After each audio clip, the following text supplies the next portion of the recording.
मैत्री मुनि ने कहा, गुरुदेव जरा कृपा करके इतना बताओ, लक्ष्मी का निवास कहां कहां पर रहता है और लक्ष्मी कहां कहां नहीं आती है। तो पहले उन स्थानों को बता रहे हैं जहां पर लक्ष्मी ठहरती नहीं है, महाराज चली जाती है। कितना भी हम लक्ष्मी का संग्रह करें, कितना भी लक्ष्मी को हम जमा करके रखें, लेकिन लक्ष्मी रुकेगी नहीं महाराज, वो चली जाएगी। कहां कहां पर।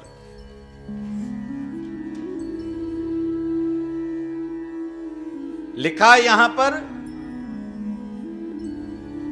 यत्र शंखध्वनि निष्णाति तुलसीना शिवार्चनम ना भोजनम च विप्राणा ना पद्मा तत्र तिष्ठति।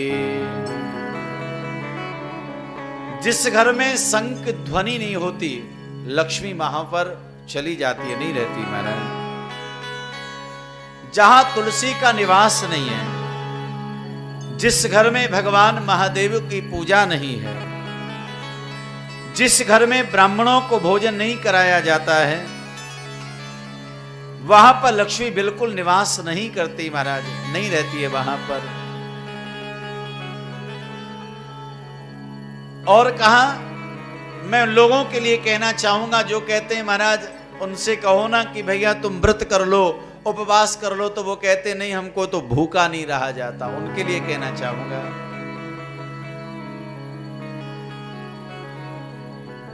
यहां पर लिखा है,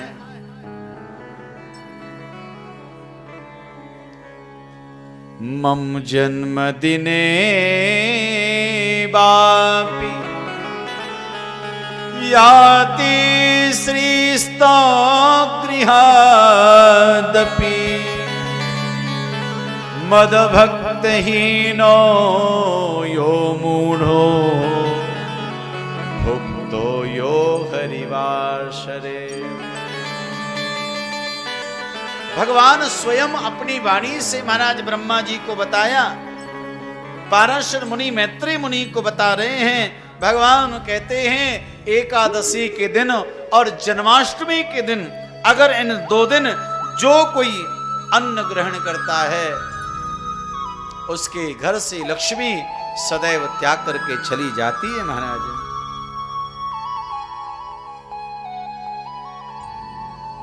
और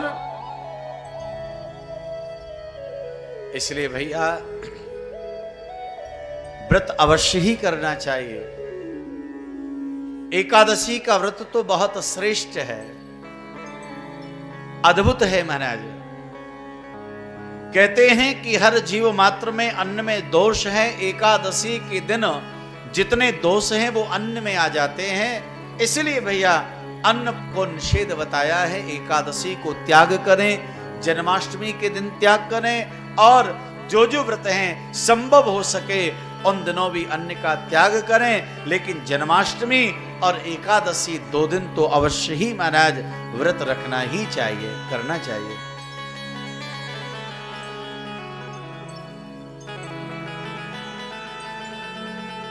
और कहा, कन्या का विक्रय करने वाला उसके घर से मैं चली जाती हूं। जिनके घर में अतिथि भोजन के बिना ही लौट करके चला जाता है, कहा मैं उस घर में भी बिल्कुल नहीं रहती हूं।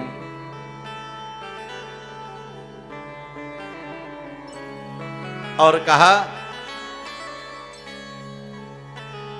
कह दिया अशुद्ध हृदय क्रूरो हिंसको निंदको द्विज ब्राह्मणा शूद्रयाजी च याति देवी च तद्ग्रहात्। जो अशुद्ध हृदय वाला है, क्रूर स्वभाव वाला है, हिंसा करने वाला है, निंदा करने वाला है,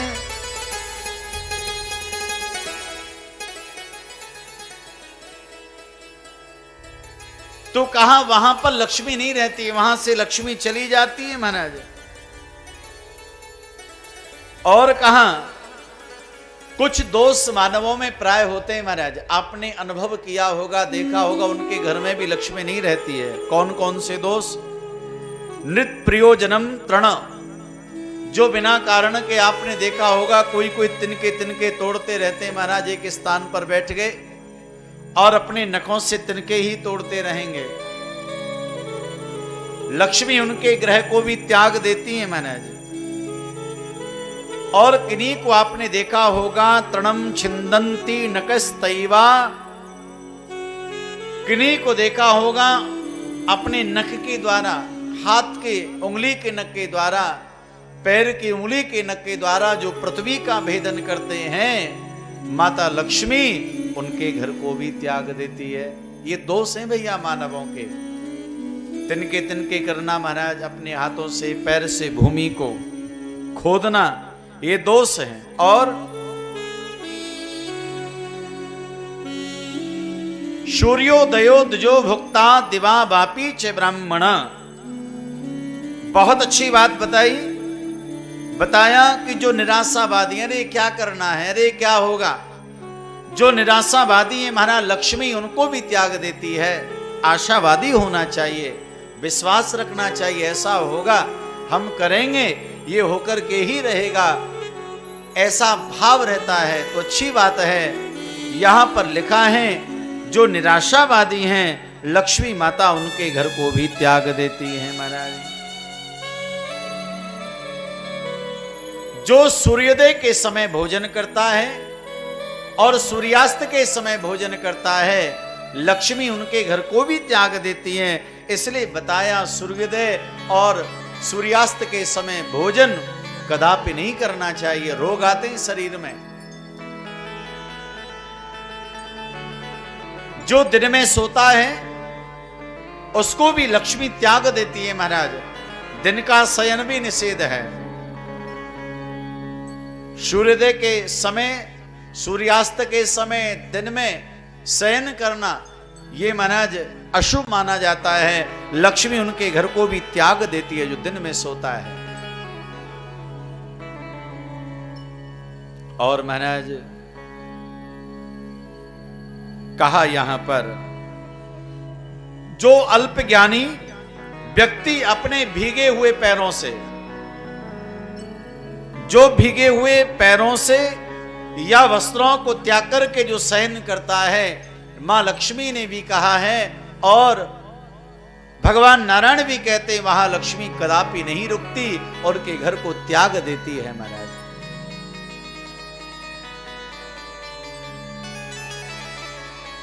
और कहा जो व्यक्ति अपने सिर पर तेल लगा करके फिर उन्हीं हाथों से अपने अन्य शरीर पर उस बचे हुए तेल का जो मर्दन करता है, लक्ष्मी उसको भी त्याग देती है। भाव से कहो राधे राधे, लिखा है यहां पर। और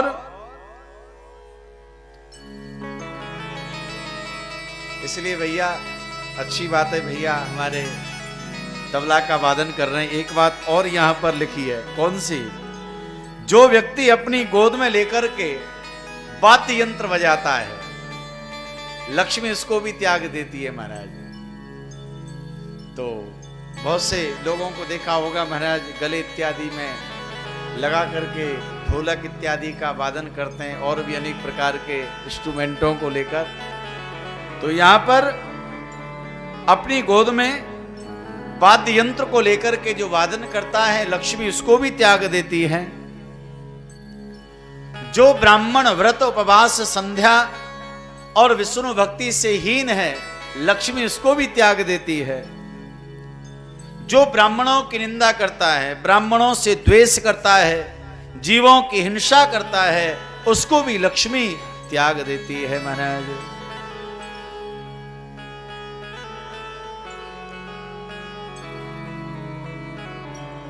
आश्चर्य में पड़ गए महाराज। कहा गुरुदेव तो माता लक्ष्मी का निवास कहां पर है, अब जरा ये तो बताओ। लक्ष्मी छोड़कर के चली जाती। संपूर्ण अध्याय में इस कथा को हमने श्रवण किया। अब माता लक्ष्मी का निवास कहां कहां पर रहता है ये भी आप हमको बता दीजिए। बोले भैया जो जो हमने कहा इसके विपरीत आचरण यदि कोई करता है तो लक्ष्मी स्थिर हो जाती है। लक्ष्मी दो प्रकार की है, एक चला लक्ष्मी है और एक स्थिर लक्ष्मी है। चला लक्ष्मी कौन सी है? पैसा आया और गया, वो रुकती नहीं है महाराज। और स्थिर लक्ष्मी कौन सी है? जो स्थिर होकर के विराजमान हो जाए। इसलिए आपने देखा होगा दीपावली के दिन जिस लक्ष्मी की हम पूजा करते हैं वो स्थिर लक्ष्मी है महाराज। और जो रुपये पैसों वाली जो लक्ष्मी, ये चला लक्ष्मी, घूमने वाली है महाराज, ये भ्रमण करती रहती है, दौड़ती रहती है।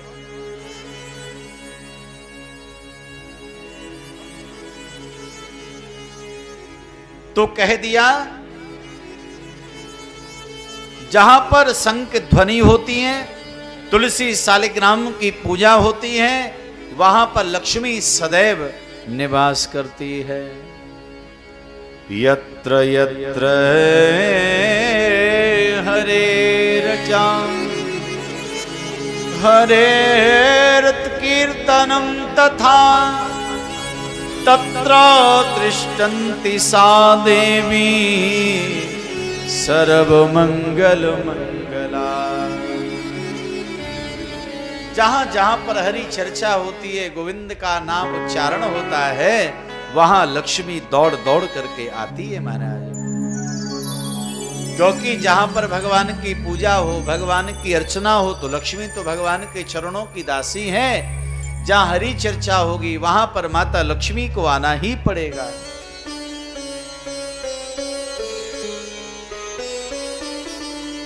और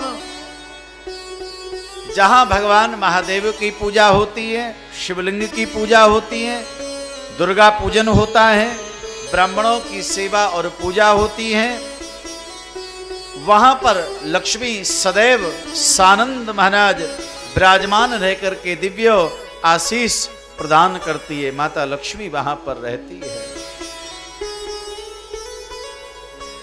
लक्ष्मी मैया की जय।